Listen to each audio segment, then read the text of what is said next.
CBSE परीक्षा रे भेंकटेश्वर English medium school कृति छात्र छात्री सफलता चलित 2026 वर्षर सीबीएसई परीक्षा रे भद्रक जिला चांदबाली रे थिबा एक घरे इंग्लिश मीडियम स्कूल छात्र छात्री माने सफलता अर्जन करिसेंती।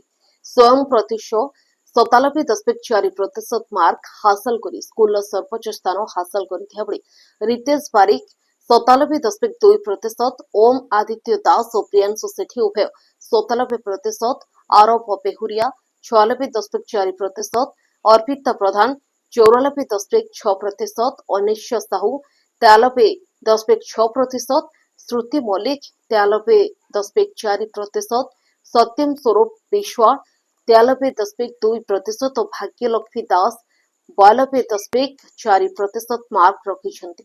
स्कूल परीक्षा देथिबा 35 जन छात्र छात्री मध्यरु 17 जन 80% रु अधिक मार्क रखिथिया बेले समस्त छात्र छात्री परीक्षा रे उत्तीर्ण होइथिबारु छात्र छात्री तथा अध्यापक माने खुशी प्रकट करिसेंति। छात्र छात्री इस सफलता पर स्कूल तरफ कृति छात्र छात्री को संबर्धित करा जायछि। ब्यूरो रिपोर्ट जनता एक्सप्रेस।